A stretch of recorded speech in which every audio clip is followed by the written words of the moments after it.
महाभारत के लिए B are Chopra ने जब सोचना शुरू किया था तो वे पहले महाभारत पर फिल्म बनाना चाहते थे, लेकिन उनको पता था कि महाभारत इतनी विशाल है और उसमें इतने पात्र हैं कि इसे केवल 3 घंटे में इस फिल्म को सही रूप से पेश कर पाना असंभव है।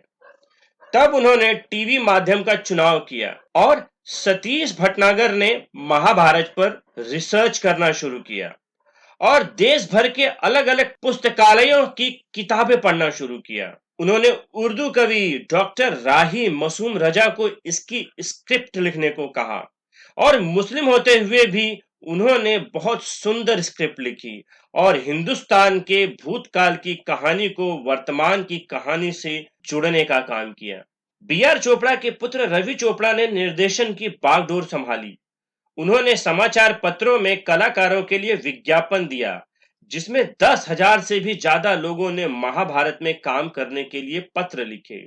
अब महाभारत के लिए वे ऐसे पात्रों का चुनाव करना चाहते थे जो फिल्मों या टीवी पर कभी नहीं आया हो। इस काम के लिए उन्होंने शकुनी का किरदार निभाने वाले गूफी पेंटल को इस काम के लिए सौंपा, जो उस समय जाने माने असिस्टेंट डायरेक्टर और कास्टिंग डायरेक्टर थे। गूफी पेंटल ने कलाकारों के कई ऑडिशन करवाए, लेकिन उनको शुरू में कोई दमदार कलाकार नहीं मिला क्योंकि उन्हें शुद्ध हिंदी बोलने वाले कलाकार नहीं मिल पाए। इस कारण पहले एपिसोड में उस समय के जाने माने अभिनेता राज बब्बर को राजा भरत का किरदार दिया गया था। इस तरह गूफी पेंटल के ऑडिशन से अब किरदारों का मिलना शुरू हो गया था।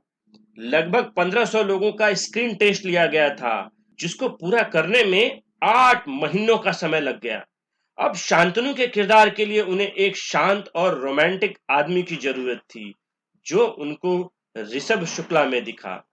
अब महाभारत में एक ऐसे दमदार कलाकार की जरूरत थी जो पूरी महाभारत में एक प्रभावशाली अभिनय कर सके। उस किरदार का नाम था भीष्म, जिसके ऊपर पूरे महाभारत की कहानी टिकी हुई थी। अब मुकेश खन्ना को जब गूफी पेंटल ने पहली बार बुलाया तो मुकेश खन्ना ने पूछा, कौन सा रोल दोगे? गूफी ने उनको कर्ण या अर्जुन का किरदार देने को कहा। जब बी आर चोपड़ा से गूफी की बात हुई तो गूफी ने मुकेश खन्ना को कहा कि चोपड़ा साहब तो तुम्हें दुर्योधन का किरदार देना चाहते हैं, लेकिन मुकेश खन्ना ने निगेटिव रोल के लिए मना करते हुए कहा, मेरे अंदर से विलन नहीं निकलता है।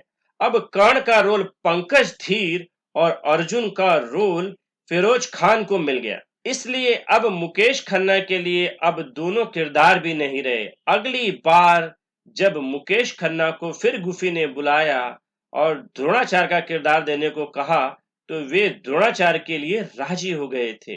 मगर जब मुकेश खन्ना के घर वालों को पता चला कि वे द्रोणाचार्य का रोल कर रहे हैं तो उनके घर वालों ने कहा, तू पागल हो गया है क्या? दुर्योधन जैसा किरदार छोड़कर द्रोणाचार्य का किरदार कर रहा है। लेकिन वह अपनी बात पर अड़े रहे। अब मुकेश खन्ना द्रोणाचार्य बनकर मुहूर्त में शामिल हो गए थे। अब सेट पर भरत का किरदार निभा रहे राज बब्बर ने पूछा, मुकेश आप क्या कर रहे हो?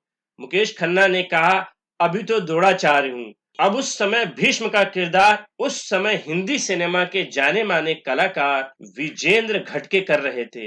लेकिन जब उनको पता चला कि इस सीरियल में लंबे समय तक एक वृद्ध आदमी का किरदार निभाना पड़ेगा तो अंत में उन्होंने मना कर दिया। अब मुकेश खन्ना को अंतिम मौके पर द्रोणाचार्य के स्थान पर भीष्म के कपड़े पहनकर देखा गया कि ताकि इस रोल में वो फिट हो सके, और उनका भीष्म के किरदार के लिए चयन हो गया, जिससे उनके जीवन में एक नया मोड़ आ गया।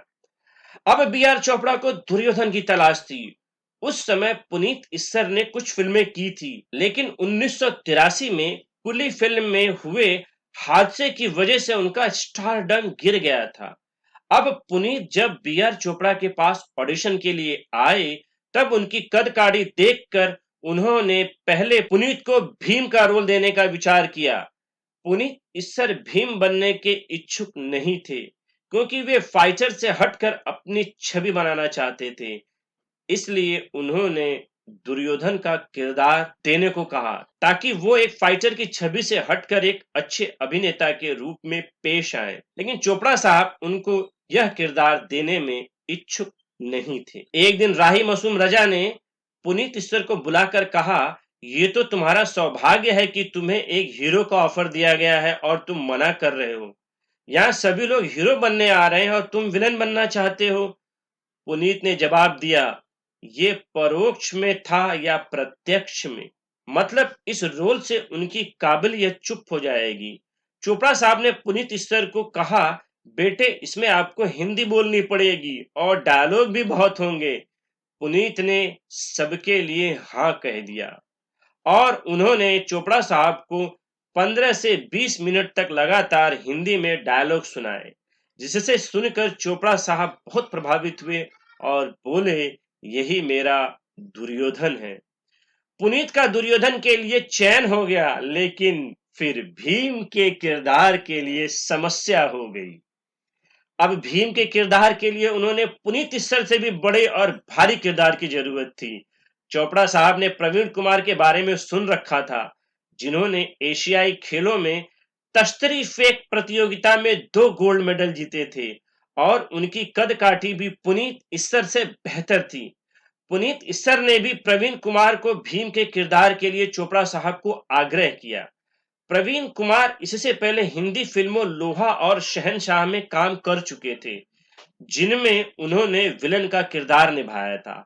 अब भीम के किरदार के लिए प्रवीण कुमार का चयन हो गया और सागर सालुंके, जो पहले भीम के लिए चुने गए थे, उनको बलराम का किरदार दे दिया गया। अब श्री कृष्ण के किरदार का चयन करना था। महाभारत में 3 लोगों का स्क्रीन टेस्ट बताया गया था, जिसमें से अजीब दिखने वाले गजेंद्र चौहान, दूसरा मीठा बोलने वाले ऋषभ शुक्ला और तीसरे सीन पर घने बाल व बड़ी मूछों वाले नीतीश भारद्वाज ऑडिशन में शामिल थे। 70 और 80 के दशक में कई फिल्मों में कृष्ण का किरदार निभाने वाले राकेश पांडे को भी इस किरदार के लिए चुनने का विचार किया गया था। नीतीश भारद्वाज को पहले विदुर का किरदार दिया जाना था, लेकिन रवि चोपड़ा ने उनको विदुर के लिए बहुत कम उम्र का माना था। अब नीतीश भारद्वाज ने दूसरी बार बी आर चोपड़ा टीम के सामने स्क्रीन टेस्ट दिया और उनका कृष्ण के किरदार के लिए चयन हो गया, क्योंकि उनकी हिंदी पर पकड़ बहुत अच्छी थी। अब कृष्ण का चयन हो जाने के कारण गजेंद्र चौहान को युधिष्ठिर का किरदार दिया गया। गजेंद्र चौहान की कृष्ण का किरदार निभाने की बहुत इच्छा थी, लेकिन रवि चोपड़ा के अंतिम निर्णय पर नीतीश भारद्वाज का चयन हो गया। अब द्रौपदी के किरदार की बारी आती है। चोपड़ा साहब के लिए द्रौपदी के किरदार के लिए रूपा गांगुली पहली पसंद नहीं थी। वे पहले जूही चावला को द्रौपदी का किरदार देना चाहते थे, लेकिन उसी साल जूही चावला को पहली सुपरहिट फिल्म कयामत से कयामत तक मिल गई थी, जिसने जूही चावला को रातों रात स्टार बना दिया था।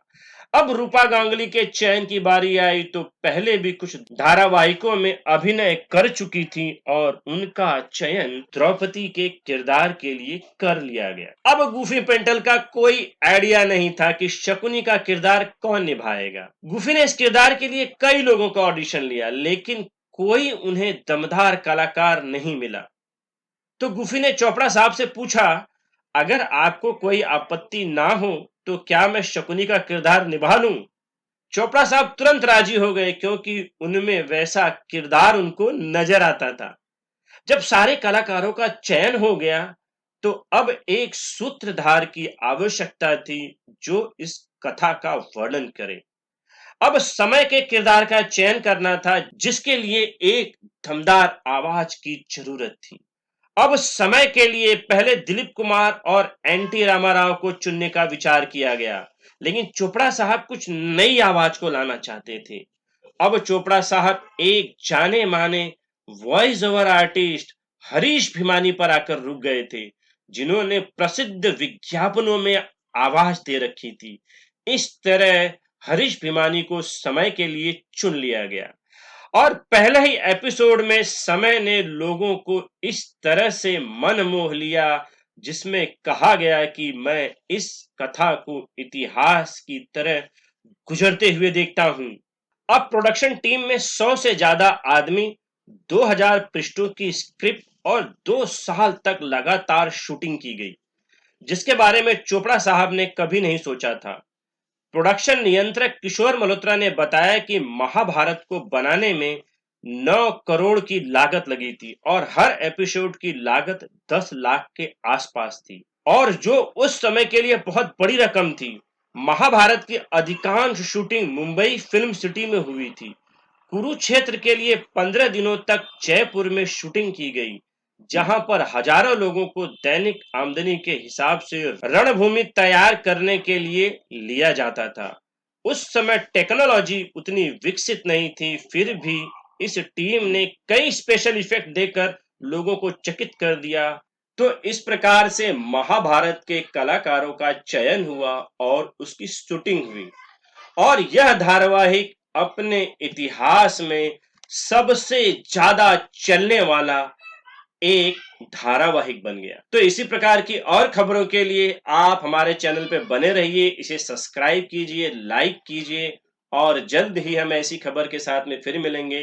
धन्यवाद।